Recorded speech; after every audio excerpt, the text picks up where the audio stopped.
If you've ever looked into the meta for Monster Hunter, you've probably seen this quote floating around the internet. Damage is the only necessary and sufficient condition to complete any quest. Not carding is necessary, but not sufficient, as you can still fail the quest even if you never cart. Damage is the only factor that can be calculated objectively, hence optimized for every player. And finally, damage also indirectly reduces the chance of carting by staggering the monster more frequently and reducing the total duration of the hunt.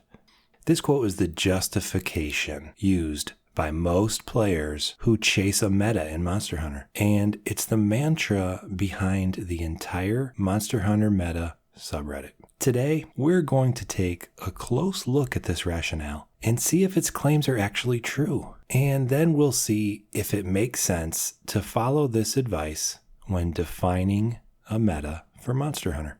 Before we get started, I want to thank everyone who is subscribed to the channel and who continues to enjoy or hate watch my videos. It actually means a lot to me, and I really appreciate all of your support. Some of you may have been looking for an additional way to support the channel, so I set up a Patreon account for that. I also set up a game store on nexus.gg.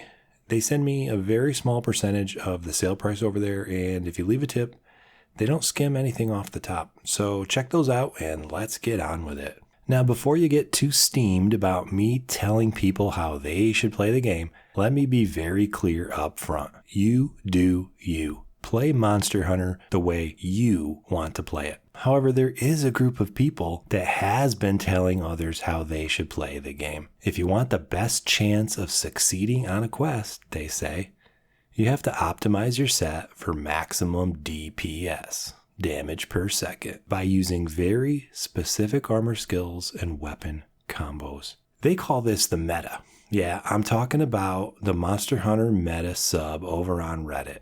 If you've ever searched for the meta for a Monster Hunter game, you have undoubtedly come across their stuff. They've got over 100,000 members and some pretty active moderators.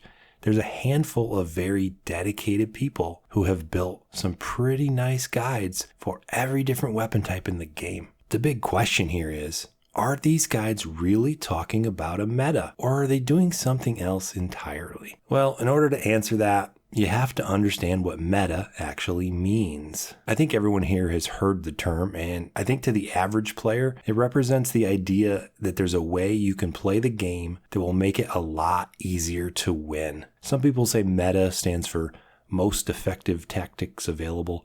Some people say it refers to the meta game, which is broadly defined as strategies people are using right now to be successful in a competitive game. Any way that you define it, meta undoubtedly refers to a way to play a game that will result in the greatest chances for success.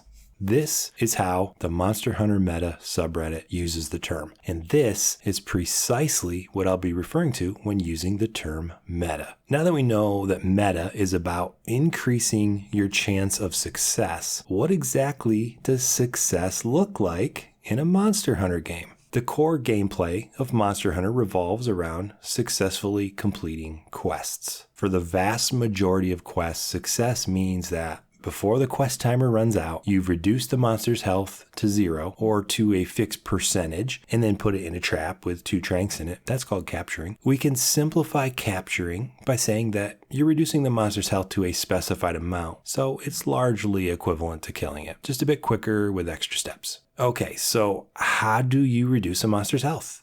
You do that by doing damage to it, of course. In fact, these two things are logically equivalent. The process of reducing a monster's health is called doing damage. So when Monster Hunter meta says damage is the only necessary and sufficient criteria for success, what they're saying is that reducing the monster's health to 0, or a specified amount for capture, is a requirement. That's the necessary part, and it's also the only thing you have to do before the timer runs out. That's the sufficient part. I can simplify this even further. What they're saying is the only thing you need to do to win is to reduce the monster's health to 0. Is this really true though?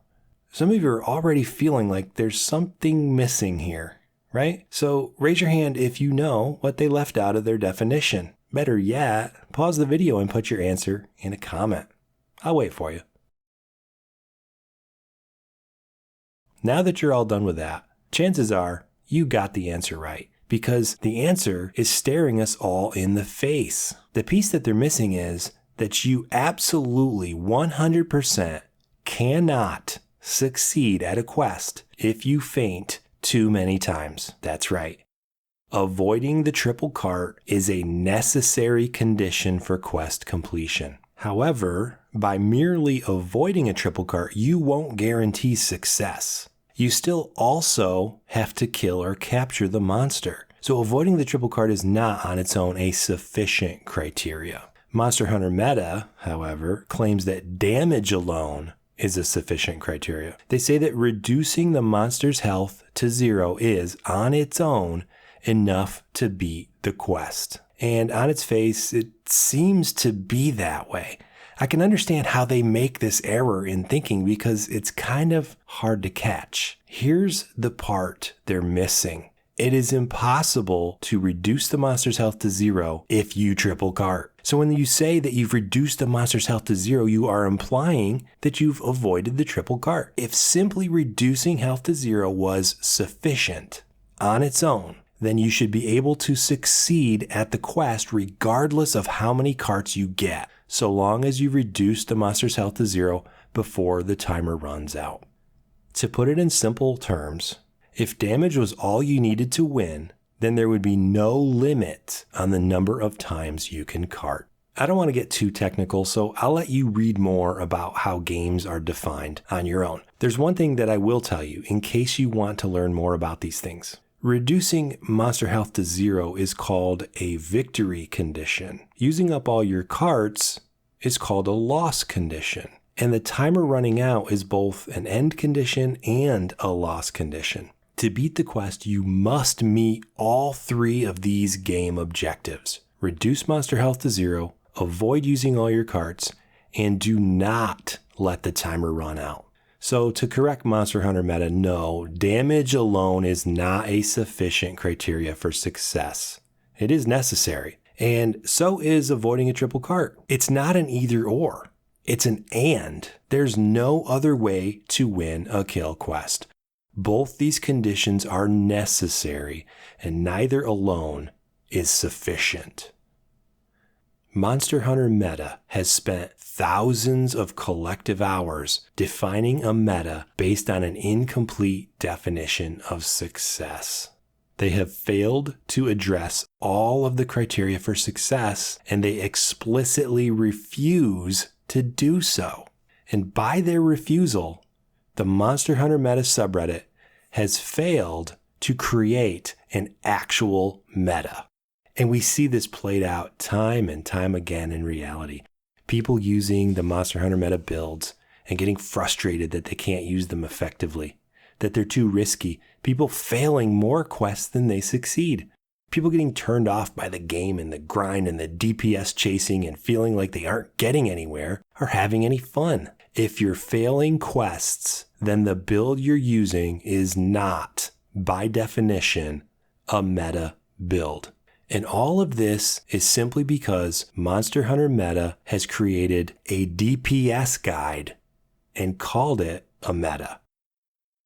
That's right. By ignoring the triple cart loss criteria, they've reduced all their efforts to creating what amounts to a DPS guide for a player who they assume will never triple cart. Their one big assumption is that you won't triple cart. So how do you pull that off? Well, if you ask Monster Hunter Meta, they'll tell you to figure it out on your own. Just keep grinding the DPS and learn to play the game with bot level precision and accuracy. This is actually a huge oversight of logic on their part. To think that damage alone is a sufficient criteria is to completely misunderstand what is required to succeed at a quest. You must not triple cart. So what does all this mean for Monster Hunter Meta and the broader community as a whole? Well, it means that subreddit has missed the mark and created something that is not a meta at all.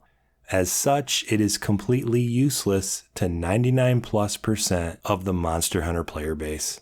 In fact, it's detrimental to the player base because it is predicated on a false understanding of what is required to succeed at a quest. If you're choosing how to play the game without acknowledging all the things required to win, then you're choosing to repeatedly fail. And that's okay, so long as you accept that that's what you're doing. Maybe you want to repeatedly fail. Maybe that's fun for you. I won't judge you for that. But if winning is fun for you, then you must understand and acknowledge everything that's required for winning so you can work toward that goal. And the amazing thing is that a lot of you do acknowledge that. Monster Hunter meta will have you believe that comfy is a dirty word, that it's somehow inferior.